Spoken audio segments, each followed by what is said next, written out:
Good afternoon, and proud to be here on TEDx Krakow. I'll try to speak a little bit today about a phenomenon which can and is actually changing the world, and whose name is people power. I'll start with the anecdote, or for those of you who are Monty Python lovers, a Monty Python type of sketch. Here it is. It is December 15, 2010. Somebody gives you a bet. You will look at a crystal ball, and you will see the future. Future will be accurate, but you need to share it to the world, okay? Curiosity killed the cat.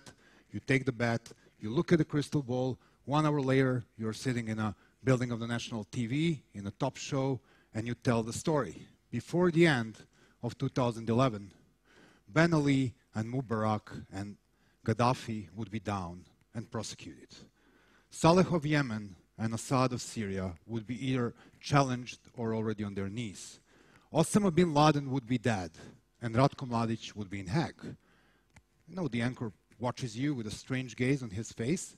And then on the top of it you add, and thousands of the young people from Athens, Madrid, and New York will demonstrate for social justice, claiming that they're inspired with Arabs. Next thing you know, 2 guys in white appear, they give you the strange t-shirt, take you to the nearest mental institution.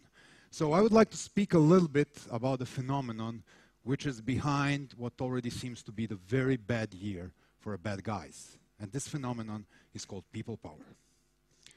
Well, people power has been there for a while. It helped Gandhi kick Brits from India. It helped Martin Luther King win historic racial struggle. It helped local Lech Walesa to kick out 1 million Soviet troops from Poland and beginning the end of the Soviet Union as we know it. So what's new in it? What seems to be very new, which is the idea I would like to share with you today, that there is a set of rules and skills which can be learned and taught in order to perform successful nonviolent struggle. If this is true, we can help these movements. Well, first one, analytic skills. I'll try where it all started in the Middle East. And for so many years, we were living with completely wrong perception of the Middle East. It was looking like the frozen region, literally refrigerator. And there were only 2 types of meal there. Steak, which stands for a Mubarak Ben Ali type of military police dictatorship, or a potato, which stands for Tehran type of theocracies. And everybody was amazed when the refrigerator opened and millions of young, mainly secular people step out to do the change. Guess what? They didn't watch the demographics.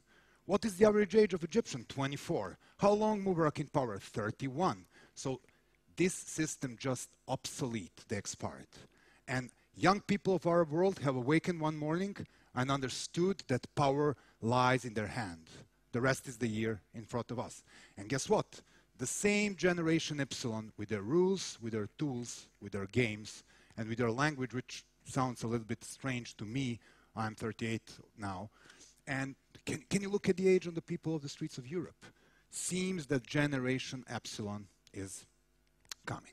Now, let me set another example. I'm meeting different people throughout the world, and they're, academics and professors and doctors, and they will always talk conditions. They will say, people power will work only if regime is not too oppressive. They will say, people power will work if the annual income of the country is between X and Z. They will say, people power will work only if there is a foreign pressure. They will say, people power will work only if there is no oil. And I mean, there is a set of conditions.